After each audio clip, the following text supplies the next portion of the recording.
माझा स्टार्टिंग पासून फोकस फक्त सीईटी वरतीच होता. वाईज मला फक्त केमिस्ट्रीचे आठवते की मला 99.96 होते.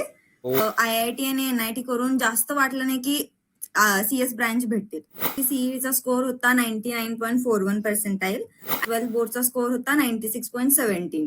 पिछली वीडियो में बोला था यार, अगर एक ऐसी फ्री कम्युनिटी मिलती है जहाँ वीजेटीआई, सीओईपी और आईआईटी लेवल्स के मेंटर्स तुम्हारा हाथ पकड़कर गाइडेंस करें और पूरे इंडिया के सबसे सीरियस एमएचसीटी एस्पिरेंट के साथ अगर तुम पढ़ाई करते हो तो तुम्हारी प्रिपरेशन ऑफ कोर्स रॉकेट बनेगी यार।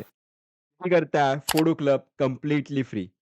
3000 से भी ज्यादा स्टूडेंट्स इसके थ्रू टॉप कॉलेज तक पहुंच चुके हैं। वीजेटीआई, वालचंद, सीओईपी जैसे टियर 1 कॉलेजेस चाहिए तो तुम्हारी प्रिपरेशन स्मार्ट होनी चाहिए और कंसिस्टेंसी बिल्कुल सॉलिड। इसीलिए फोडो क्लब लाया है maths crash course plus test series, 22 high weightage chapters with complete theory, PYQs और सीईटी टाइल्स क्वेश्चंस और 15 फुल लेंथ मॉक टेस्ट, ताकि तुम्हारी स्पीड भी बढ़े और एक्यूरेसी। सबसे बड़ी बात, अगर एमएसटी सीईटी में 99 प्लस परसेंटाइल आ गए तो तुम्हारी पूरी कोर्स फी वापस, 100% refund. Still doubting yourself, still confuse? Simple, पहले एक फ्री कम्युनिटी ज्वाइन कर, feel the vibe. Link description में है। Use code RAJ10 to get 10% additional discount and be the part of Fodu Club. Welcome back to my channel again. आज माझ्याबरोबर माझी खूप चांगली मैत्रीण आहे सई पाटील, अल्सो GR पण, आमच्या क्लासची GR पण आहे. तर आपण तिचा इंटरव्ह्यू घेऊया. तिच्याबद्दल विचारू, काय सगळे जे प्रश्न आहेत ते विचारूया याला. सई, तुझा इंट्रो. हॅलो गायज, मी सई. आता मी वॉलचंद कॉलेज ऑफ इंजिनिअरिंग मध्ये आहे, सीएससी ब्रांचला आहे आणि आम्ही एकाच क्लासमध्ये आहे. सो माझा एमएसटी सीईटीचा स्कोर होता 99.41 पर्सेंटाइल आणि माझा बोर्डचा पण 12 बोर्डचा स्कोर होता 96.17 पर्सेंटेज. येस, वाह, क्या बात आहे. तर मग सई, मला स्टार्टिंग पासून सांगशील की तू 10वीत कशी होते, 10वी नंतर तू सायन्स ब्रांच का चूज केली, मग 11वी कशी गेली, मग 12वी कशी गेली, सगळ्या गोष्टी, 11वीत क्लासेस वगैरे सगळ्या. तर 10th पर्यंत ब्राईट स्टुडंट जे असतं तशा टाईपचेच होते. 10th मध्ये पण 97.40% आलेले. हम्म. सो आणि सायन्स आणि मॅथ्स मध्ये जास्त इंटरेस्ट होता, त्यामुळे म्हणजे सायन्स फील्डच घ्यायची आहे फॉर शुअर. आणि इंजिनिअरिंग मध्ये पण सीएस ब्रांच वेगळी होती. त्यामुळे असं झालं की आय-आय-टी आणि एन-आय-टी करून जास्त वाटलं नाही की सीएस ब्रांच भेटतील. सो असं झालं की आपण स्टार्टिंग पासूनच सीईटी वरती फोकस करूया आणि चांगल्या कॉलेज मध्ये सीईटी ब्रांच भेटू शकते आपल्याला सीईटी करून. सो माझा स्टार्टिंग पासून फोकस फक्त सीईटी वरतीच होता. 11th पासून, आणि तू क्लासेस पण त्याच ओरिएंटेड लावले होते, राईट? तर मी फक्त बीसीएनचे क्लासेस लावले होते, ज्यामध्ये फक्त सीईटी घ्यायची आणि बोर्ड पण सायमल्टेनियसली घेत होते. बोर्डचा अभ्यास तर म्हणजे चांगला झाला होता, हो ना? मग 11वी कशी गेली तुझी? 11वी मध्ये काय कसं होतं तुझं? 11वी खूप फास्ट गेली, कारण जून मध्ये स्टार्ट झालं आणि मला आठवतं की जान मध्ये आमची 12th स्टार्ट केलेली. त्यामुळे जेवढे टॉपिक सीईटीला, म्हणजे सगळे टॉपिक्स 11thला नाही आहेत सीईटीचे, त्यामुळे जेवढे टॉपिक्स होते मोस्टली ते कव्हर केले. त्यावरती जास्त फोकस करून आमची लगेच 12th स्टार्ट झाली होती. त्यामुळे 11वी खूप फास्ट गेली आणि 12th मध्ये झालं प्रॉपर सेटल असं. आणि मग 11वी मध्ये तू तेच ना, जे म्हणजे आपले सीईटीला जे चॅप्टर्स होतात त्याच्यावरती जास्त फोकस केलं? फक्त मोस्टली फोकस त्यावरतीच होता. बाकीचे चॅप्टर फक्त कन्सेप्ट क्लिअर असण्यासाठी तेवढेच होते. बाकीचे फक्त जे सीईटीला जे चॅप्टर्स होते बोर्डचे 11चे तेच घेतलेले करायला. बरं. सो मग तू सीईटीला 11वी पासूनच सिरियसली प्रिपेअर केलं होतं की 12वीत आल्यापासून, काय असं कसं होतं? नाही. मी स्टार्टिंग डे 1 पासून फक्त सीईटी वरती फोकस केला होता. जेईवर काही प्रिपरेशन केलं नव्हतं. फक्त सीईटी वरती फोकस होता की फायनल रिझल्ट आपल्याला सीईटीला चांगला भेटू दे, ज्यामुळे मला चांगली ब्रँच भेटेल चांगल्या कॉलेजमध्ये सीईटी वरून. सही आहे. मग तुझा डेली रुटीन कसा होता? लाइक तू किती तास अभ्यास करायचा? कारण की मुलांना भरपूर असतं की भाई किती तास अभ्यास केला? मला तर सारखंच प्रश्न येतात. म्हणतो भाई माझं तर वेगळं आहे, तर तुझ्याबद्दल ऐकूया. तुझा डेली कसा असायचा? कसा अभ्यास करायचा? तर असं स्टार्टिंगला व्हायचं ना की टाइम कुठे जातो समजायचा नाही. तर मी बोलले की पहिला आपण टाइम मॅनेजमेंट करूया की माझा टाइम कसा कुठे जातोय डे मध्ये. तर मग मी असा एक काइंड ऑफ फॉर्म्युला केला होता की 6, 8, 10, ज्यामध्ये 6 आवर्स तुमची स्लीप असेल, 8 आवर्स जे तुम्ही लेक्चर्सला जाता, कोचिंग क्लासेस वगैरे जे असतील ते 8 आवर्स. मग असं झालं की 10 आवर्स राहतात. 10 आवर्स तुम्हाला सेल्फ स्टडीला राहतात. जरी जास्त काहीच नाही झालं तर तुम्ही 7 ते 8 तास मध्ये तर सहज करू शकता सेल्फ स्टडी. सो माझा स्टार्ट करायची मी उठल्यानंतर मला पहिला केमिस्ट्री थोडा इझी वाटायचा, त्यामुळे केमिस्ट्री पासून स्टार्ट करायचे. आणि त्यामध्ये पण असं असायचं की जर मी 2 तास केमिस्ट्री करते तर पहिला हाफ एन आवर असायचं तुम्ही रिव्हिजन करायचे पाठीमागचे टॉपिक्स आणि हो. मग पुढचा 1.5 तास आहे तो मी हे रिवाइज करायचे. कारण मग जास्त बॅकलॉग नाही राहायचा रिव्हिजन करायचा. बरोबर आहे. डेली होत जायचं. त्याच्यानंतर माझं असं होतं की एक लेक्चर आमचं मॅथ्सचं होतं, ते सकाळी असायचं आणि केमिस्ट्री आणि फिजिक्सचं लेक्चर असायचं आमचं ते 4 to 8 संध्याकाळी असायचं. त्यामुळे मी सकाळी मॅथ्सच्या लेक्चरला जायच्या आधी मी मॅथ्सचे प्रॉब्लेम्स, PYQs असतील, टार्गेट, मार्वल जो टॉपिक सुरू आहे त्या लेक्चरमध्ये त्याच्या रिलेटेड क्वेश्चन्स करून जायचे आणि आल्यानंतर दुपारी फिजिक्सचे घ्यायचे मी करायला. सो मोस्टली फिजिक्सचे पण असे होते की न्यूमेरिकल्स, PYQs हे प्रॉब्लेम्स सॉल्व्ह करायचे. सो नेक्स्ट क्वेश्चन मी काय विचारलं होतं तुला? काय विचारलं होतं? रुटीन विचारलं आता. रुटीन विचारलेलं ना? हां. सांगितलेलं का रुटीन पूर्ण? हो, सांगितलं सगळं. रुटीन नंतरचा घेऊया. Cut. Okay. Which subject was बरोबर आहे. विच सब्जेक्ट तुला असा कुठला सब्जेक्ट वाटला जो इनिशियली टफ वाटला, पण नंतर तू कसं ओव्हरकम केलं त्या गोष्टींसाठी? तो इनिशियली मला सगळ्यात जास्त टफ फिजिक्स वाटत होता. कारण ऑब्व्हियसली त्या लेव्हलचं स्टेट बोर्ड पर्यंत तरी काही केलं नव्हतं सॉल्व्ह. त्यामुळे त्या कन्सेप्ट एकदम वेगळा होता. त्यामुळं इनिशियली जास्त टफ फिजिक्सच वाटत गेला. त्यामुळे नंतर ना जे क्वेश्चन जेवढे प्रॉब्लेम सॉल्व्ह करेल तेवढे मला पॅटर्न्स कळत गेले क्वेश्चनचे, की ह्या टॉपिकवरती कशा टाईपचे क्वेश्चन्स येऊ शकतात. त्यामध्ये पॅटर्न अनलॉक करत जर कोणता काहीतरी वेगळा पॅटर्न वाटला तर माझी एक शॉर्ट नोटबुक होती ज्यामध्ये मी नोट्स काढायची. त्यामध्ये मी ते लिहून ठेवायचे शॉर्टमध्ये आणि नेक्स्ट टाइम जर मला तो टॉपिक रिवाइज करायचा असेल तर पहिला मी त्या शॉर्ट नोट्स वाचायचे आणि नंतर मी तो टॉपिक रिवाइज करायचे. त्यामुळे तसं करून ओव्हरकम करत आलेले. अरे नाईस. म्हणजे मी पण फिजिक्ससाठी ही स्ट्रॅटेजी वापरायचो. लाइक मी फिजिक्स माझं येत होतं. असं नाही की येत नसायचं. म्हणजे कन्सेप्ट चांगले होते. कारण मी 11वी पासून फिजिक्सवाल्याचे लेक्चर, ओल्ड लेक्चर्स बघत होतो. माझे हां, कन्सेप्ट चांगले झाले होते. पण क्वेशन प्रॅक्टिस करताना असं होतं की भाई मला सगळे फॉर्म्युला पण माहिती आहेत. मी सगळं करतो, पण मला प्रश्न जमत नाहीयेत. तर हां, मी हे लिटरली प्रत्येक व्हिडिओमध्ये सांगितलं की मी काय करायचो, पी-वाय-क्यूज बघायचो. 2020चे पी-वाय-क्यूज केले, की त्यातले जे क्वेश्चन आले नाही, मी ते कन्सेप्ट काय लागलेत पाठीमागे, कुठले हां, क्वेश्चन आहे, कुठल्या फॉर्म्युला त्यामध्ये लागलाय ते समजून घ्यायचो. एक बुक केलेली असेल. दुसऱ्या वर्षाचे मग त्या पुढच्या वर्षाचे प्रश्न मला जमायचे. मग हळू असे करून मग सगळे प्रश्न जमायला लागले. मग सगळे कन्सेप्ट पण क्लिअर झाले, रिव्हिजन पण होत आली. तर मी बेसिकली असं करायचो. कारण म्हणजे वेळ पॅटर्न लागायचा पण करून घ्यायचो. पॅटर्न सिमिलरच यायचे त्याचे. हां, पॅटर्न फक्त सिमिलर आहेत. तो पॅटर्न समजेपर्यंत टफ वाटायचं असं होतं ते. एक्झॅक्टली. तो पॅटर्न एकदा समजला फिजिक्सचा की ती या. समजून जाईल. पण त्यासाठी हं. पी-वाय-क्यूजला थोडंसं हे केलं हो, होतं. हो ना. मग हो. तुम्हाला सांग पी-वाय-क्यूजचं किती महत्त्व आहे? तुला वाटतंय का? खूप. खूप. म्हणजे जर तुम्ही बिगिनिंगच करत असाल, तर पी-वाय-क्यूज तुम्हाला कंप्लीट म्हणजे दाखवू शकतं, की तुम्ही कोणत्या टॉपिकवरती जास्त फोकस केला पाहिजे. हां, बरोबर. त्यामधूनच कळतं, की तुम्हाला तुमचं कुठे वीक आहे, तुम्ही आणि काय इम्प्रूव्ह केलं पाहिजे. कारण हं, मोस्टली असं होतं ना, की आपण एखाद्या टॉपिकला जास्त इम्पोर्टन्स देतो, पण ते पी-वाय-क्यूज मध्ये कुठेच नसतं. आणि बरोबर. जे आपण स्किप करतो, मोस्टली तेच खूप वेळा आलेलं असतं. येतं. त्यामुळं सगळ्यात पहिल्यांदा जर तुमचं कन्सेप्ट क्लिअर आहे, झालंय सगळं, तर पहिला पी-वाय-क्यूज घ्यायचे. ज्यामुळे तुम्हाला अजून कळेल, की तुमचं काय मिस होतंय, जे ऑलरेडी येऊन गेले आणि ते इम्पोर्टंट आहे. आणि मोस्टली असं होतं, की पी-वाय-क्यूचेच पॅटर्न रिपीट होतात. फक्त मॅथ्स येतात. की डिफिकल्टी लेव्हल वाढत जाते. पण मी हे बघितलं होतं, की केमिस्ट्री आणि फिजिक्सची same difficulty level, same pattern PYQs मध्ये असेल तसेच यायचे. हं. काही वेगळे एवढे नव्हते. त्यामुळे पी-वाय-क्यूज इज मोस्ट म्हणजे इम्पॉर्टंट. लेव्हल वाईज म्हणलं तर केमिस्ट्री आणि फिजिक्सची जी लेव्हल आहे, ती आधी जी होती तीच कंटिन्यू होत चालली आहे. हां, सेम. फक्त मॅथ्सची थोडी वाढत मॅथ्स. चालली आहे. हां. हो ना. मॅथ्सचं थोडंसं टफर लेव्हलचे क्वेश्चन येतात. थोडंसं जास्त थिंकिंग पाहिजे असतं हो, त्यामध्ये. जसं की 3D जिओमेट्रीला वगैरे लागलं तर थोडंफार जास्त वेळ द्यावा लागतो त्याला. बरोबर आहे. हो. आणि पी-वाय-क्यू जर करत बसला ना, मी म्हणतो की कुठलाही चॅप्टर सुरू करण्यापेक्षा ना, सुरू करायच्या आधी तुम्ही हं. एकदा सुरू केलं, ओव्हरव्ह्यू जरी केला ना, वाचला ना, तिथे पी-वाय-क्यूज बघत जावा. तुम्हाला एक आयडिया एक्झॅक्ट. येते की त्या चॅप्टरमध्ये नक्की महत्त्वाचं काय बा? बरोबर की नाही? हां, ते टाइप मग एक्झॅक्ट. त्या तुम्ही जास्त त्या सब्जेक्टला किंवा त्या टॉपिकला तुम्ही जास्त वेळ वाचू शकता. त्याला जास्त टाईम देऊ शकता. नाहीतर आहे की छोटासा टॉपिक आहे. अवघड आहे म्हणून तुम्ही करायचं नाही, पण त्याच्यावरच जास्त प्रश्न हो, आलेत. असं पण ते होऊ खूप शकतं. होतं. हो की नाही? मग मला सांगशील तुझ्या सब्जेक्ट वाईज स्ट्रॅटेजी काय होत्या? फिजिक्स, केमिस्ट्री आणि मॅथ्ससाठी? एक-एक सांग. तर केमिस्ट्रीचं असं होतं, की जी तुमची स्टेट बोर्डची टेक्स्ट बुक होती, हं, ती कंप्लीट त्याच्या बाहेरचं काही यायचं नाही. ती जर तुम्ही डीपली थरली केली असेल ना, तर मला तर मोस्टली असं होतं, जे 50 क्वेशन्स असायचे. हं. मला 47 टू 48 क्वेशन्स इझिली व्हायचे. फक्त 1-2 टफ क्वेशन असायचे, जे न्यूमेरिकल असेल किंवा फिजिकल केमिस्ट्री मधले असतील, जे डिफिकल्ट यायचे. पण ऑर्गॅनिक वगैरे बघितलं ना, तर सेम क्वेश्चन, सेम पॅटर्न जे टेक्स्ट बुकमध्ये काही वेगळं यायचं नाही. जे पी-वाय-क्यूज आहेत तेच यायचं. त्यामुळे इझी पॉइंट मला असं वाटतं केमिस्ट्री खूप इझी जायचं. टेक्स्ट बुक थरली केलेली असायची आणि खूप वेळा रिव्हिजन केलं. मला आठवतंय 15 प्लस वेळा मी पूर्ण होल टेक्स्ट बुक रिव्हिजन झालेली असायची. बरं. कारण केमिस्ट्रीसाठी फक्त टेक्स्टबुक, फिजिक्ससाठी मी म्हणेन पीवायक्यूज. कारण पीवायक्यूज मध्येच तुम्हाला पॅटर्न कळतो क्वेश्चनचा, कशा टाईपचे क्वेश्चन येतात, कोणत्या कन्सेप्ट वरती जास्त येतात. त्यामुळे फिजिक्ससाठी पीवायक्यूज. आणि मॅथचं असं झालं की लेवल वाढत चाललेली 2023लाच जस्ट असं झालं की मॅथची खूपच डिफिकल्ट लेवल आलेली मॅथ्सला सीईटी मध्ये. त्यामुळे असं त्याच्या आयडिया नव्हती की कशा टाईपचे मॅथ्सला क्वेश्चन्स येतील.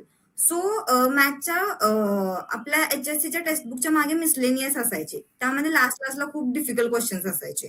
सो मी ते सॉल्व्ह करायचे की हे करून की जर एकदम जास्त हार्ड क्वेश्चन आला तर आपण सॉल्व्ह करू शकू ते. आणि मोस्टली असं असायचं की 50 out of 15च क्वेश्चन हार्ड यायचे, 35 असायचे ते मीडियम रेंजचेच इझी असायचे, लेव्हलचे असायचे. हो. इझी लेवलचे. मग जर तुम्ही 35 ऑलमोस्ट सगळे सॉल्व्ह करत असाल तर मॅथ्समध्ये तिथे 70 झाले ना.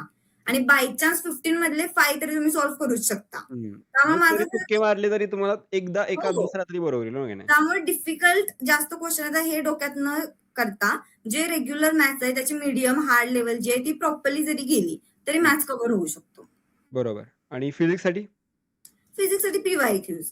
कारण सेम पी-वाय-क्यूज वरून सेम होतं. टाईपचे क्वेश्चन यायचे. त्या ॲक्चुअली पी-वाय-क्यूज वरून तुम्हाला होतं रे. मोस्टली फिजिक्स हां. पी-वाय-क्यू वरूनच होतं. मला लोकं म्हणतात, की दादा फक्त पी-वाय-क्यूज करूनच होत नाही, असं आम्हाला सांगितलं फक्त पी-वाय-क्यूज करून. पण मी म्हणतो, की 80% to 85% तुम्ही हो. प्रिपेअर पी-वाय-क्यूजनीच होता. होतं. फिजिक्स आणि केमिस्ट्री तर किती रिपीट होतात पी-वाय-क्यूज. हो. खूप जास्त. म्हणजे हो. लिटरली 10-20 आहे तसे उचलले टाकतात. आहे 20-20 तसे. प्रश्न. आणि काय असतं, की फक्त एखादं असं, की एक केमिस्ट्रीचं रिएक्शन झाली ऑर्गॅनिकची. त्यामध्ये तुम्हाला काय असतं एक रिएक्टंट दिलेला असतो, रिएजंट दिलेला असतो, प्रॉडक्ट हां. आणि बाय प्रॉडक्ट दिलेला असतो. तर या हो. 4 पैकी एखादा घालवतात आणि बाकीचे दिलेले असतात तर तुम्हाला ओळखायचं असतं, की बाबा 4था किंवा 5वा कुठला येतोय. बरोबर की नाही? अशा टाइपचे क्वेश्चन हो. ऑर्गॅनिकचे. जेईई सारखे येत नाही, की बाबा भाई नाही. आयसोमॉर्फिझम होणार, मग इकडून नाही, जिओमेट्री नाही. मग हा इफेक्ट तसं नाही होत. केमिस्ट्रीचं ऑर्गॅनिक सोप्पं आहे. हो. बरोबर की नाही?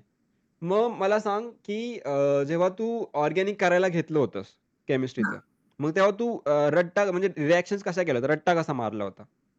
तर तेच की शॉर्ट नोट्स मी करून ठेवले होते, हं, की मेन आता जर ग्रुपच घ्यायचा, जर अल्कोहोलची रिएक्शन जर कोणत्या दुसऱ्या ग्रुप सोबत झाली, तर फायनल प्रोडक्ट काय असेल असं. म्हणजे स्पेसिफिक एखादं नेम न घेता हं, होल ग्रुप कन्सिडर करायचा, की ह्या ग्रुपची ह्यासोबत जर रिएक्शन झाली आणि हा एजंट असेल, तर त्याचं प्रोडक्ट हे येईल.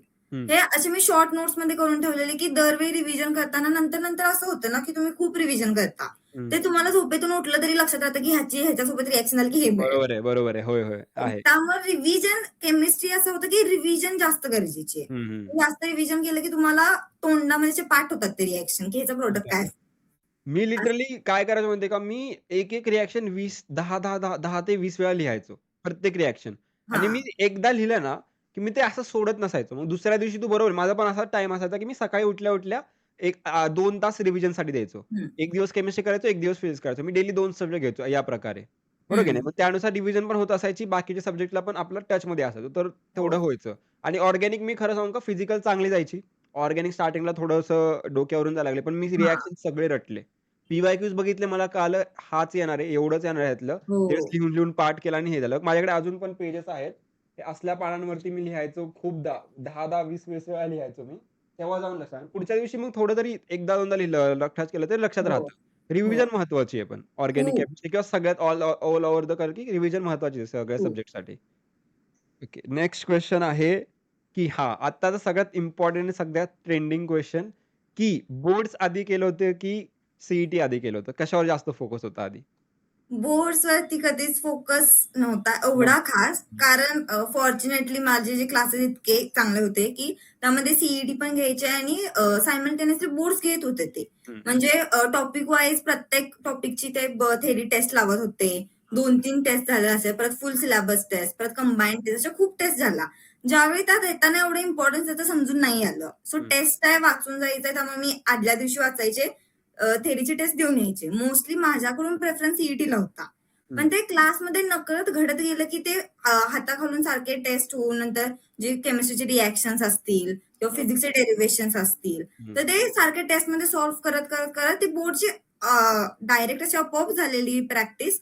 आणि इव्हन मला आठवतंय, की फेब्रुवारीच्या स्टार्टिंगला पण मी एवढा खास त्यावेळी सुट्टी दिली होती बोर्डसाठी प्रिपेअर करायला. मी एवढा खास जास्त लक्ष दिलं नव्हतं बरं, बोर्डचं. बरं. हं. कारण मी तेव्हा सीईटीच कव्हर करत होते. मला आठवते, की मी जानेवारीपासूनच full syllabus test, mock test सीईटीच्या द्यायला स्टार्ट केलेला की बघू किती येतंय. जानेवारीपासूनच केले होते का? हो. बरं, मला बरं. असं ट्राय करायचं म्हणजे सिलेबस आमचे डिसेंबरमध्ये कव्हर झालेले सगळे. ओके. आणि मग परत 11th थोडं रिवाईज केलं आणि म्हणलं बघू किती ट्राय करूया, किती होतंय. थोडं-थोडं कमी येईल, ट्राय करूया. आणि त्यावेळी मोस्टली सगळे बोर्ड प्रिपेअर करतात आणि वर्षभर थोडं झालं होतं. त्यामुळे मी जास्त बोर्डकडे नाही केलं. कारण एवढा कॉन्फिडन्स होता की जो क्रायटेरिया आहे तो सीईटीसाठी तर तो फिक्स कव्हर होते. होतो. हां, तो कव्हर होतो. त्यामुळे बरोबर. म्हणलं की एवढं काय आपल्याला इम्पोर्टन्स नाहीये. फक्त सीईटीवरतीच मी जास्त फोकस केला होता. बरोबर आहे. मग मुलं काय म्हणतात माहिती आहे का, बोर्ड्ससाठी काय करू? त्यांना असं वाटतं की सीईटीची आणि बोर्ड्सची जी स्टडीज आहे ती वेगवेगळी आहे. पण हां. असं नाहीये, बरोबर की नाही? नाही. जर तुम्ही सीईटीला चांगलं प्रिपेअर करताय, तर तुम्ही नॅचरली बोर्डसाठी पण प्रिपेअर होताच आहात, हो, बरोबर की नाही? काय हो. म्हणणं तुझं याच्यावरती? कसं वाटतं त्याच्यावर? जर बघितलं तर केमिस्ट्री, हं, बोर्ड आणि सीईटी दोन्ही सेम आहे. सेम काही लेव्हल. डिफरन्स काही नाहीये. डिफरन्स नाही. सेम बरोबर. तिकडे पण त्याच रिएक्शन लिहायचे, सीईटीला पण तेच येणार आहे. काही हं, डिफरन्स नाहीये. कॅल्क्युलेशन तिथं पण करायचं, इकडे पण इकडे करायचं पण आहे. करायचंय. हो. त्यामुळे केमिस्ट्री असं आहे की बोर्ड तुम्ही जर सीईटीसाठी करत असाल तर बोर्ड तुमचं होऊन जातं. हं, फक्त फिजिक्ससाठी असं होतं ना, की जास्त न्यूमेरिकल्स नसतात. डेरिव्हेशन असतं खूप. जे बरोबर. सीईटीमध्ये आपल्याला नाही लागत. फक्त नाहीये. मग हो. तेवढं डेरिव्हेशन जे प्रत्येक टॉपिकमध्ये जे असतात, ते हं, प्रॉपरली गेले पाहिजे बोर्डसाठी. हं, कारण सीईटीमध्ये डेरिव्हेशन असं खास येत नाही. न्यूमेरिकल्स असतात हं. किंवा छोटे-मोठे थेअरीचे क्वेशन्स असतात. आणि तेच. मॅथ्स पण जर म्हणले तर मी म्हणेल, की जे सीईटीसाठी करायला लागतं तेच बोर्डसाठी. काही डिफरन्स नाहीये. जर तुमची कन्सेप्ट क्लिअर असेल, तुम्हाला स्टेप सगळ्या माहीत असतील, तरच तुम्ही इकडे पण सॉल्व्ह करू शकताय सीईटीला आणि तेच तुम्हाला बोर्डला पण लागतं. पण तुला बोर्ड्सला प्रॉपर पद्धतीने तू केव्हा सुरुवात केली होती? लाइक तू म्हणाली जानेवारीपासून मी तर मग मॉक टेस्ट वगैरे द्यायला मॉक लागली. टेस्ट मग देईल. बोर्ड्सला कधीपासून सुरू केलं होतं प्रॉपर? म्हणजे मी म्हणेल की 12च्या स्टार्टिंग पासून टॉपिक वाईज होत होतं क्लासमध्ये. अच्छा, त्यामुळे मला हां. मग असं वेगळं हां, करायची गरज नाही लागली तुला, वेगळं बरोबर. करायची नाही गरज लागली. तर डेरिव्हेशन मला वगैरे तेव्हाच आठवतं केलेलं तेच येत होतं तुला असं? हां, खूप हं, आणि आमच्या फुल सिलेबस टेस्ट पण 2-3 झाला होता बोर्डच्या हं, थेअरीच्या. हं. त्यामुळे असं झालं की मी आधी 2-3 दिवस आधीच केलं होतं बोर्डचं तरी. मग आता जी मुलं आहेत मला म्हणतात, की म्हणजे आता काही-काही मुलांनी स्टार्टिंगपासून सुरू केलेलं नसतं, की त्यांना मग हां. उशिरा जाग येते. आत्ता करतात हो, म्हणजे. हो. मग त्यांना कसं सांगशील, की त्यांनी कशावर फोकस केले पाहिजे? बोर्ड्सवरती केलं पाहिजे, की सीईटीवरती केलं पाहिजे? मी तर म्हणेल की सायमल्टेनियसली दोन्ही ठेवा. हं. कारण जर तुम्ही फक्त बोर्डवरती आता फोकस केला तर सीईटी हातातून नकोच जायला. कारण शेवटी ॲडमिशन तुम्हाला सीईटी वरूनच भेटणार सीईटीवरच आहे. भेटणार आहे. हं. त्यामुळे जर तुमचा डे जर तुम्हाला डिव्हाईड करायचा असेल तर 60% बोर्ड करा, पण 40% सीईटी राहिलंच पाहिजे. हं. सीईटीचे प्रॉब्लेम सॉल्व्ह करा, काहीही सॉल्व्ह करा. मोस्टली केमिस्ट्री, मॅथ्स तर सेमच आहे. सेमच असतं. फक्त हो. फिजिक्सचे तुम्हाला बोर्डसाठी डेरिव्हेशन बघायला लागते आणि मी म्हणेन की बोर्डसाठी पण पी-वाय-क्यूज मधलेच क्वेशन्स येतात. बाहेरचे काही क्वेशन्स येत नाहीत. बरोबर. हां. कारण मला आठवते की आमच्या क्लासेसमध्ये वगैरे जे क्वेशन्स घ्यायचे थेअरीचे, हं. ते पाठीमागचे 3-4 वर्षापूर्वीचे थेअरीचे बोर्डचे पेपर असायचे ना पी-वाय-क्यूज तेच सॉल्व्ह केलेले असायचे. आणि मोस्टली ऑलमोस्ट मी म्हणेन की 60-70% पेपर पी-वाय-क्यूज वरती असतो. काही डिफरंट नसतो. बरोबर आहे. म्हणजे पी-वाय-क्यूज केलं तर तुमचं ऑलमोस्ट सगळंच हां. होऊन जातं. लाइक सीईटीसाठी पण तुम्ही पी-वाय-क्यूज करा, पी-वाय-क्यूनी हो, फायदा होतो. बोर्डसाठी पण पी-वाय-क्यू करा, पी-वाय-क्यूनी फायदा होतो. बरोबर की नाही? हो. बरोबर आहे. मला तू तुझे सब्जेक्ट वाईज पर्सेंटाइल सांगशील? ह्याच्या सीईटीचे? सब्जेक्ट वाईज मला फक्त केमिस्ट्रीचे आठवते की मला 99.96 होते. ओह! हो. केमिस्ट्रीमध्ये? हां. हां, कारण मला 50 आउट ऑफ ज्यावेळी आन्सर केली होती की 48 होते केमिस्ट्रीला. डॅम यार! ओके. हां. मॅथ्सला पण 99.31 असे काहीतरी होते. हं. फिजिक्स कमी होतं कारण माझे पी-वाय-क्यूज माझा जो मला रिग्रेट वाटतो, मी पी-वाय-क्यूज कमी गेले. हं. मी मोस्टली काय केलं, मी मार्वल सॉल्व्ह करायचे. पण अच्छा. नंतर कळलं की मार्वलची लेव्हल खूप हाय असते, हां. जी सीईटीला मोस्टली सीईटीला एवढी येत नाही बऱ्यापैकी. पी-वाय-क्यूज केलं असेल त्यामुळे मला आठवतं की 97.5 समथिंग होते मला बरं, फिजिक्सला. बरं. माझे असे होते, की मला मॅथ्समध्ये सगळ्यात जास्त होते. म्हणजे आता हां. सगळ्यात जास्त म्हणजे माझे 99.14 होते मॅथ्समध्ये. आणि तू हां. जसं म्हणालीस, की 35 क्वेश्चन ईझी असतात. हो. 15 थोडे टफ असतात. तर लिटरली मला 70 मार्क्स होते. तर 70 मार्क्स जरी तुम्ही चांगले स्कोर केले, हो, तरी तुम्हाला 99.14 तुम्हाला इझिली, 99च्या प्लस जाते आरामात तुम्ही इझिली. मॅथ्समध्ये. केमिस्ट्रीला चांगले होते. मला केमिस्ट्रीला सिली मिस्टेक झाले होते. लाइक मी केमिस्ट्रीचा पेपर 25 मिनिटात सोडवला होता. आणि मला मार्क्स होते 37 त्याच्यामध्ये हां, केमिस्ट्रीमध्ये. हां, हां, हां. आणि 37ला मग मला भेटले 98 अराउंड पर्सेंटाइल भेटले. पण मला वाटतं की अजून थोडं दिलं असतं, की माझे एक 3-4 मार्क माझ्या हातातले होते. थोडे अजून वाढले हो, असते. पण ठीक आहे, हो. आता काही नाही. आता रिग्रेट तर नाही, पण ठीक आहे, चलो काही नाही. मला हां. एवढं सांगेल की सिली मिस्टेककडून शिका, बरोबर की नाही? तुझ्या हं. काही सिली मिस्टेक झाल्या होत्या पेपर देताना? सिली मिस्टेक अशा खास काय झालं नव्हतं कारण स्टार्टिंगपासून प्रिपरेशन सीईटीचं परफेक्टली केलं होतं ना. हं, हं, हं. मॉक टेस्ट भरपूर दिला होता. मॉक टेस्ट भरपूर दिल्या होत्या. भरपूर बरं, हां. दिला होता. त्यामुळे एवढा खास काय सिली मिस्टेक नाही झाला. पण हं, माझं असं होतं की केमिस्ट्री माझा खूप स्ट्राँग होता. हं, आणि मी मॉक टेस्टमध्ये पण केमिस्ट्री मोस्टली 25 टू 30 मिनिट्समध्ये सॉल्व्ह करायचे. हं. पण फायनलला असं झालं की मला केमिस्ट्रीला कुठेही म्हणजे एकही मार्क लूज नव्हता करायचा. त्यामुळे मी स्लाइटली टाईम केमिस्ट्रीला जास्त दिला, जो की मला माहिती आहे माझा स्ट्राँग आहे. हां, तरी पण मी जास्त वेळ त्याला दिला. मला वाटतं अराउंड 40 मिनिट्स माझे तिथेच गेले. 40 मिनिटं. बरं. हां. 25 टू 20 टू 25 धरले होते. हां, हां, आणि मी हां. सारखं 2-3 वेळा रिवाईज म्हणजे रिपीट चेक रिवाईज करताना बघितलं होतं की काही चुकत नाहीये ना, चुकत 50 नाहीये ना. हवेत मला. तर बरोबर. त्या नादात असं झालं की भरपूर टाईम गेला आणि हं. नंतर असं झालं की ओह शिट! आता फिजिक्सला खूप कमी टाईम राहिला. असं झालं. त्यामुळे फिजिक्सचं मला आठवतं की लास्टचे एक 2 मिनिट राहिले त्यावेळी 10 क्वेशन्स मी अटेम्प्ट पण नव्हते केले. अरे फिजिक्सला? मग कसे गेले हां. 2 मिनिटात ते तुक्के? हां, तुक्के.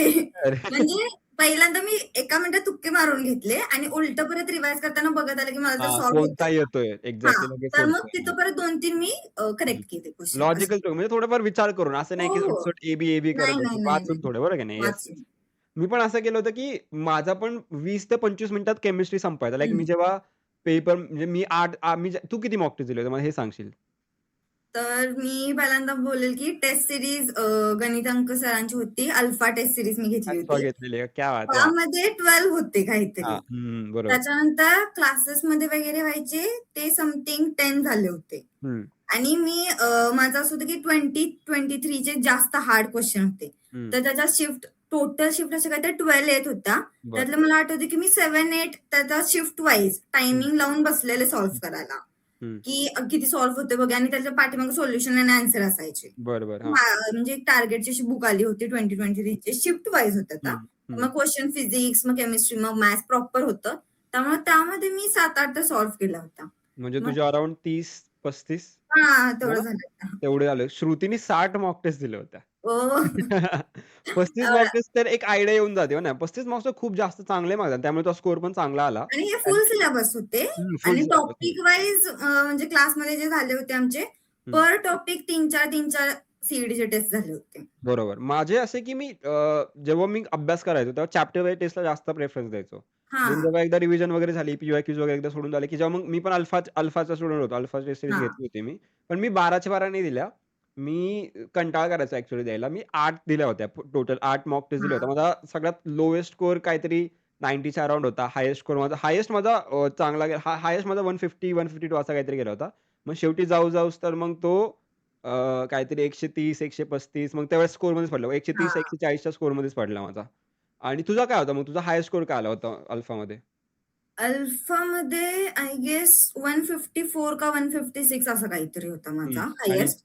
लोएस्ट? लोएस्ट जी मी सगळ्यात पहिली दिली होती, जी की त्यांची ट्रायलसाठी फ्री हां, होती हां. सगळ्यांसाठी. हां. पहिल्या 2 हो. हां, त्यामध्ये माझे काहीतरी 112 आले होते. 112 म्हणजे ठीक आहे हां, म्हणजे तरी चांगले होते आहे ना? हां. आणि त्याच्या आधी दिल्या होत्या ना, ही काहीतरी हां, हां, हां. बरोबर. ही थोडीशी लेव्हल वाढली ते असेल किंवा हां, वेगळी असतील. हां. मार्च एप्रिलमध्ये आली. मी जॅनपासून स्टार्ट केलेले पी-वाय-क्यूजची हं, हं, द्यायला. हं. बरोबर, बरोबर. त्यामुळे थोडे आयडिया होती की कशा टाइपचे क्वेशन्स येतात. बरं आहे कळलं मस्त.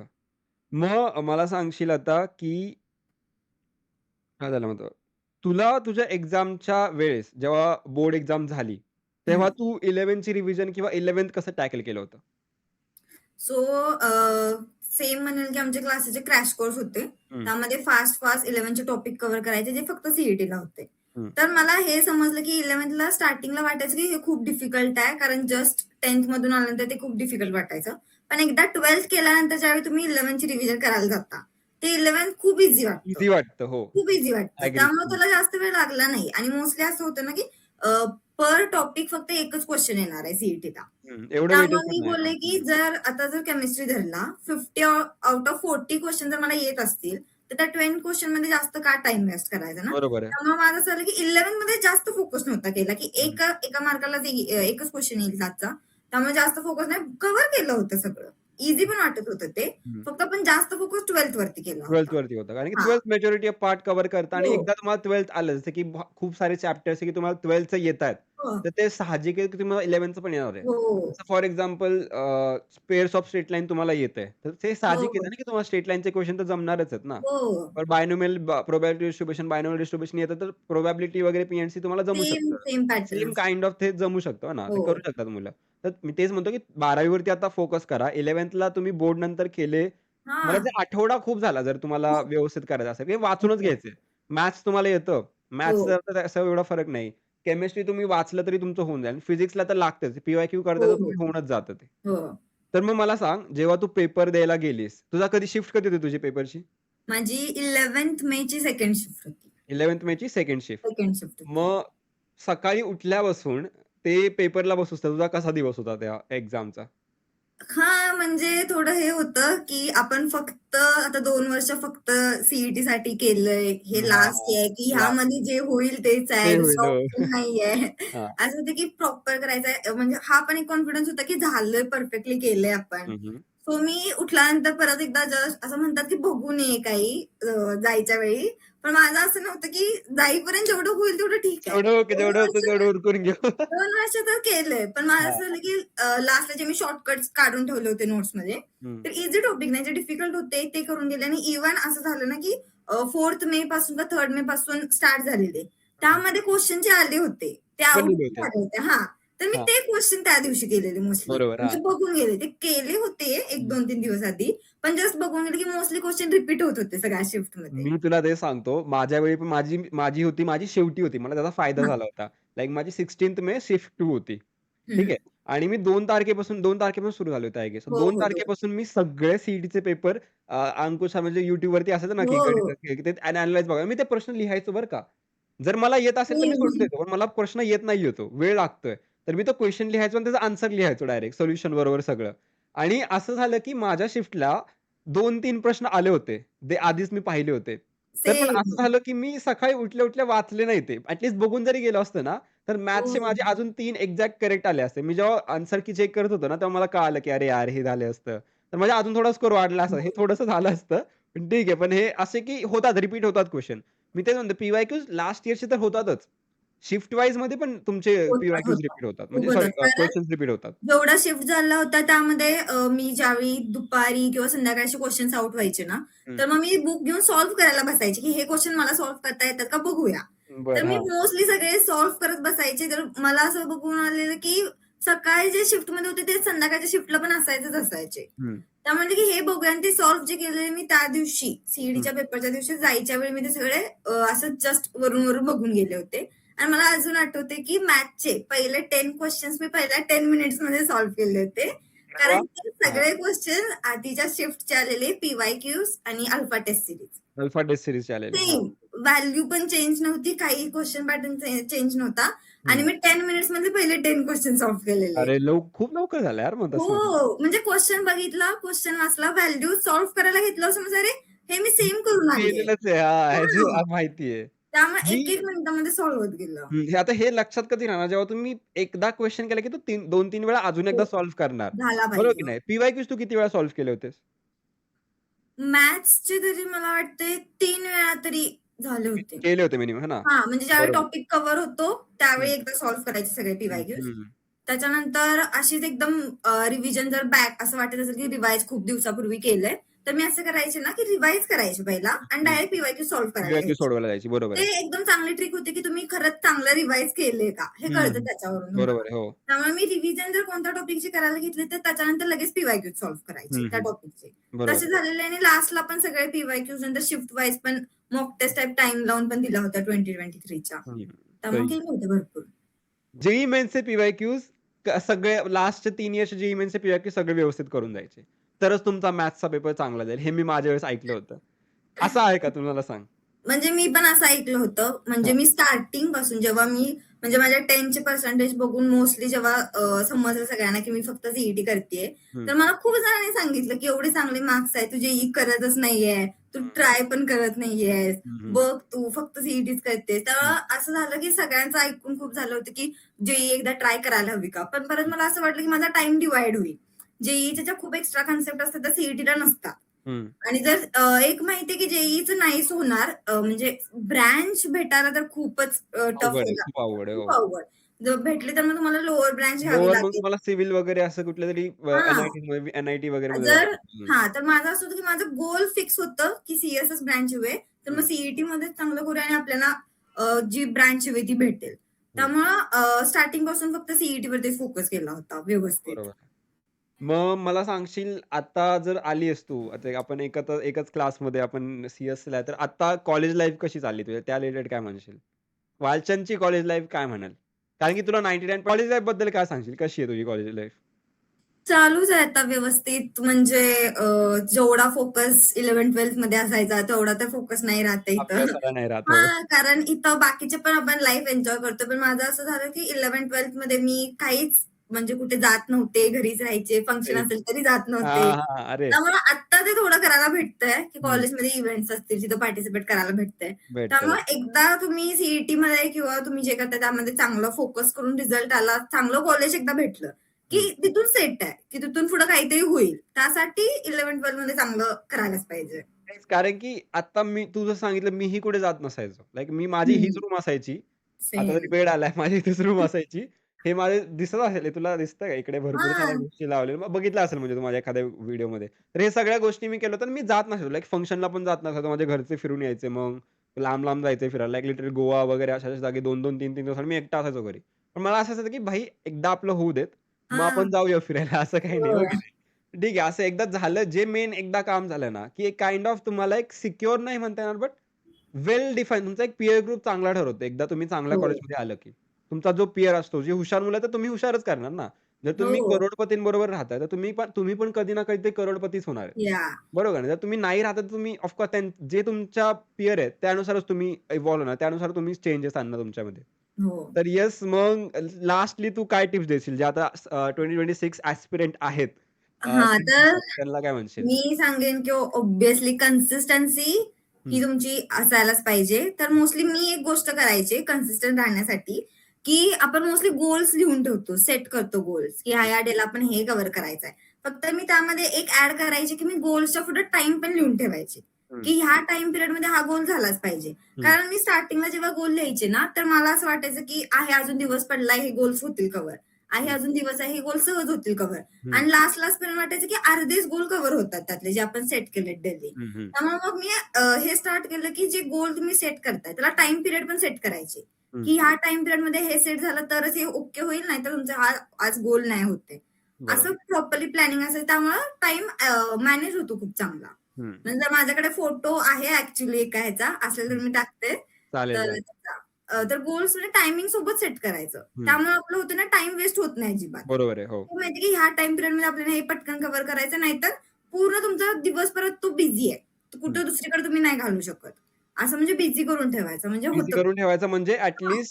तुझं असं कधी व्हायचं का? एवढा मोठा टार्गेट दिलाय, मग कधी अचीव्ह व्हायचा किंवा कधी मग कमी व्हायचा, असं काय हां. व्हायचं? काय कशी तर करायची? मोस्टली डेली टार्गेट मी अशी ठेवायचे ना, तर 6-7 असे टार्गेट असायचे आणि हं. मी लास्टला रात्री झोपताना टिक टिक करायचे आणि करत पॉइंट्स झोपायचं. द्यायचे. अरे सेम हां. हां, तर माझे कधी फुल मार्क्स, फुल पॉइंट्स यायचे नाहीत त्या हं, गोल्सवरती. हं, हं. त्यामुळे जेव्हा मी टायमिंग सेट करून करायला लागले ना, की ह्या टाईममध्ये हे जर नाही झालं, तर दिवसभर वेळच नाहीये परत कव्हर नाहीये. हो. करायला. हं. सो ती एक इच्छा असायची, की कधीतरी मला फुल पॉइंट्स असे देऊन झोपायचं आहे. बरं. हां, हां. असं जायचं. हां. त्यामुळे मग नंतर-नंतर हळू-हळू 1-2 मिस व्हायला लागले, हं. की जर होतच नसेल, काही जर वेगळाच प्लॅन मधून आला, तर नाहीतर मोस्टली कव्हर व्हायचं आणि ते लास्टला एक असं सॅटिस्फॅक्शन असायचं, की आज सगळे कव्हर झालेत आपले. चला हां, म्हणजे झोप हां. चांगली यायची. झोप चांगली आणि मग दुसऱ्या दिवशी सकाळी उठल्यापासून रात्री झोपेपर्यंत काय करतोय? कारण हं. दुसरे काही प्लॅन नसायचे. बरोबर. बिझी शेड्यूल आहे ते नॉर्मलच जसं आहे तसंच. हं. त्यामुळे आदल्या दिवशी मी रात्री झोपतानाच ते सेट करून ठेवायचे टाईमनुसार. एक्झॅक्टली. म्हणजे पुढच्या दिवशी वेळ नको हां, व्हायला. आदल्या दिवशी पुढचा डे प्लॅन करून ठेवला, की हां, तुम्हाला प्लॅन करून उठल्या-उठल्या ठेवायचा. फॉलो करता येतं. एक्झॅक्टली. बरोबर. तसं चालेल करायचं. मग एखादं कुठलं मोटिव्हेशनल असं काही वाक्य आपल्या सगळ्या सी-ई-टी ज्युनियरसाठी काय म्हणाल? वाक्य असं काही नाहीये माझ्याकडं. मग कन्सिस्टंट राहण्यासाठी? डिमोटिव्हेशनशी तू कसं लढलीस मला सांगशील का? एकदा हे लास्ट पॉइंट घेऊया. भरपूर मुलं डिमोटिव्हेट होतात. त्यांची इच्छाच होत नाही करण्याची. तर ह्याच्याबद्दल काय बोलशील तू? तू कशी खूप. मोटिव्हेट राहायची? मला आठवते एक अशी काहीतरी मॅथ्सचीच टेस्ट होती. हं, त्यामध्ये सीईटीचीच होती आणि मला सॉल्व्ह करता खूप क्वेशन्स असे होते, की मला नाही सॉल्व्ह करता आले. हं. आणि मला असं वाटायचं, की मला येतच नाहीये सॉल्व्ह करता आता. बरं. हां. आता मी काय करू? म्हणजे सगळा टॉपिक कव्हर झालाय. पण हे डिफिकल्ट क्वेशन्स मला सॉल्व्ह करता येत नाहीये. हं, सो त्याच्यानंतर मी पूर्ण असे डेप्थमध्ये जाऊन नंतर मला फॉर्च्युनेटली गणित अंक सर टॉपच्या मिडमध्ये सापडले होते. हं, हं. त्यांचे जे जुगाड्स होते, ते म्हणजे मी म्हणेन की लाईफ सेव्हियर असतात तसे होते ते बरोबर. Kind of. कारण त्याच्यामुळे खूप म्हणजे जे तुम्हाला ट्रिग्नोमेट्रीचे क्वेशन्स असतात, ते खूप सॉल्व्ह करायला लागतात तुम्हाला हं, हं. मॅथ्स. बरोबर आहे. हो. पण त्यांच्या जुगाडमुळे विथिन 2 मिनिट्स ते सॉल्व्ह व्हायचे. हं. त्यामुळे मला वाटायचं की आज जर मी रात्री झोपताना रडून झोपलीये, तर उद्या सकाळी असं वाटायचं की हे काल नाही ना आलं, आज मी करूनच झोपणार आहे. हं. असं असायचं. त्यामुळं बरोबर आहे. ते स्किप कधी नाही केलं, की हं, का नाही येत? मग मी खूप असं म्हणजे बुक्समध्ये शोधायचे, काय ईझी मेथड आहे का ह्याला? कसे सॉल्व्ह केले पाहिजे? त्याचे हं, पॉइंट्स परत लिहून ठेवायचे हं. एका नोटबुकमध्ये आणि नेक्स्ट टाईम म्हणजे ते नो चान्स की परत विसरेल मी ते. बरोबर आहे. ते एकदा 2-3 वेळा हाताखालून गेलं, मग रोजच्या रोज हो, वारंवार वाढत ते लक्षात राहतं डोक्यामध्ये. हो. लिहिणं महत्वाचं आहे. मुलं काय करतात वाचलं, बाबा मग परत बघतच नाही, मग कसं लक्षात राहणार? लिहिलं हां. पाहिजे 2-3 हो. वेळा ते पाठांतर केलं पाहिजे. भरपूर साऱ्या गोष्टी ते पाठ केल्या पाहिजेत. त्यानेच तुमचं सोपं जाईल. आय नो की हो. तुम्हाला पाठांतर आवडत नाही, पण त्याला पर्याय नाहीये, बरोबर की नाही? पर्याय नाहीये. करावंच लागतं भरपूर गोष्टी. हां. तर मग लास्टला जर तुमचा रिझल्ट बघून कोण हे नाही विचारलं, की तू स्वतःहून किती केले आणि रट्टा मारून किती केले. हां, बरोबर आहे. लास्टला तुमचा एक्झॅक्टली. रिझल्टच हां, बघणार आहेत. एक्झॅक्टली. मला हे आधीपासून माहिती होतं, की जर नाही झालं, सीईटीमध्ये हं. चांगला स्कोर नाही आला किंवा नाही भेटलं तुला ते कॉलेज पाहिजे, कोणी हे नाही विचारणार बाबा का नाही झालं? हां. बरोबर की ते फक्त एवढं झालं की नाही झालं? का नाही झालं कोणी नाही एक्झॅक्टली. विचारणार. हां, कोण विचारेल त्यामुळं बाबा किती तास हां. अभ्यासाला बसलाय, काय आहे ते? की ते आहे ना, की the blood don't care about your reasons. It only CARES about your results. Yes. Results नाही बघत, रिझल्ट्स बघतात. बरोबर की नाही? हो. येस. त्यामुळे मोस्टली मी पण अशी सांगायचे ना, की मॅथ्सचा एखादा टफ क्वेशन आला, फिजिक्सचा एखादा टफ क्वेशन आला, तर मी तो क्वेशनचा पॅटर्न लिहून ठेवायचे आणि हं, नेक्स्ट टाईम रिवाईज करायचे. तर मला बरोबर. खूप बोलायचे, की "ते मग रट्टा मारल्यासारखं नाही होतंय का?" हं. तर मी बोलायचे, की इन लास्ट तुम्हाला तुमचे रिझल्टच बघतील ना, की बरोबर तुम्ही ना. रट्टा कोण मारून बघणार आहे गेले बाबा हा की रट्ट्याने केलाय का हा हां, स्वतःहून सॉल्व्ह केला आणि मार्क्स तुम्हाला महत्वाचे आहेत रिझल्ट एकदा. हां, आता काही इम्पोर्टंट गरज आहे का? आता नॉर्मल आहे आपण. आपण करू शकतो एक्झॅक्टली. आता. हां. हं, आणि इव्हन मी एक ॲड करायला मला आवडेल, की हं, जेव्हा मी मॉक टेस्ट देत होते. हं, तर स्टार्टिंगला असं झालं, की टाईम कव्हर व्हायचं नाही हं, किंवा हं, एखादे क्वेशन्स जर राहिले, जर तुम्ही आता सीईटीची ऑनलाईनच असते. हं, तर त्यामध्ये असं होतं ना, एखादा क्वेशन मिस झाला, हं. वाटतंय की हा डिफिकल्ट होता. पण तो आपल्याला परत शोधायला वेळ लागतो, की तो कुठे बरोबर. होता. हं, असं. तर माझं असं असायचं, की मी ज्यावेळी मॉक टेस्ट सॉल्व्ह करायला घ्यायचे, तर स्टार्टिंगला मी ए आणि बी पार्ट करून ठेवायचे. तर सगळ्यात स्टार्टिंगला मी केमिस्ट्रीपासून स्टार्ट करायचे. तर थेरॉटिकल जेवढे क्वेशन्स आहेत, ते वन गो मध्ये मी करत जायचे. जे मध्ये-मध्ये क्वेशन्स असे आहेत न्यूमेरिकल सॉल्व्ह करण्याचे, जे येतायत, पण मी करत नव्हते. मला थेरॉटिकल जे आहे पटपट स्टार्टिंग पासून एंड पर्यंत सॉल्व्ह करायचे. हं, आणि ए आणि बी पार्ट असा असायचा, की हा क्वेशन मला माहिती टाइप पण माहिती फक्त मला सॉल्व्ह करायला वेळ लागेल. त्या हं. मी ए पार्टमध्ये त्याचा नंबर लिहून ठेवायचे त्या क्वेशनचा. आणि बरं. बी पार्टमध्ये ठेवायचे, की ह्याची मला माहीतच नाहीये. हा न्यू कंप्लीट क्वेशन आहे. हं, मला खूप विचार करायला लागेल आणि अशा टाइपचा मी क्वेशन बघितलाच नाहीये. तर मी हं. बी मध्ये लिहायचे. कारण मी बरोबर. ऑनलाईन पण मॉक टेस्ट ज्यावेळी द्यायला लागले, त्यावेळी मला क्वेशन शोधायला खूप वेळ लागायचा, हं, की तो क्वेशन कुठे होता. तर ते क्वेशन लिहिल्यामुळे ना मी पटकन ए पार्टमध्ये जे फॉर्म्युलेज माहितीये, मेथड माहितीये, आपल्याला कसं सॉल्व्ह करायचं हे पण माहितीये. फक्त थोडा टाईम लागणार आहे. हं, मग ते मी पहिला एक करून घ्यायच्या. नंतर बी पार्टमध्ये जे क्वेशन नंबर लिहून ठेवलेत, की हं, थोडा विचार करायला लागणार आहे. नवीन पॅटर्न आहे. आता मग ते सॉल्व्ह करा. ह्याच्याने काय होतं, की ईझी क्वेशन तुमचे सुटत नाहीत. हं. असं म्हणजे खूप प्रॉब्लेम मुलांचा असतो, की टाईम मॅनेज नाही झाला. मी सॉल्व्ह करत लेंदी क्वेशनमध्ये बसलो. त्यामुळे पुढे खूप ईझी क्वेशन्स होते. ते माझ्या हातातून सुटून गेले. तर मला असं वाटायचं, की ईझी तर माझ्या हातातून मी सोडणार नाहीये. जर गेले बाय चान्स तर मी असे जाऊन देईन, की जे मला येतच नव्हते. म्हणजे हं. रिग्रेट कमी राहतं, की ठीक बरोबर. आहे मला ते येत नव्हतं त्यामुळे. तर मग म्हणजे मी जे येते ते गेल्यापेक्षा जे नाही येत ते गेलेले परवडले. हां, हां, बरोबर ते आहे. हां, कारण ते ग्रेड खूप राहतो, की यार बरोबर आहे. मला येत होतं हे आणि पण ते तरी नाही सुटलं. म्हणलं. हां, आहे. हां, हं, त्यामुळे जे येतात असे पहिला करून घेत होते मी हं. आणि नंतरनं परत जे येत नाही ते मग सॉल्व्ह करायला घ्यायची मी मग. येस. नाही सर, ही स्ट्रॅटेजी माझी मॉक टेस्टसाठी मी पण काइंड ऑफ सिमिलरच वापरायचो. 3 कॅटेगराईज करायचो, मग त्याच्यालाच अॅनलाईज करत बसायचो. हे बरोबर आहे. हां, म्हणजे जे येतात ते आधी-आधी मग बरोबर आहे. मस्त आयडिया आहे मॉक टेस्टसाठी. हो, मग मॉक टेस्ट तू चांगल्या दिल्या म्हणजे 35 मॉक टेस्ट दिल्या, चांगला स्कोर पण आला. बस मग चालेल. तुला आता आपण लाईव्ह करूया अजून एकदा. मग तुम्ही चालेल. सगळे मित्र असल्यावर आपण त्यांचे आन्सर करूया. तर तुम्हाला काही क्वेशन असतील सई पाटील टाका आणि खाली तुमचे काही क्वेशन असतील नक्की सांगा. आपण नक्की त्याला लाईव्हमध्ये कव्हर करू. तब तक के लिए टाटा. Bye bye. बाय.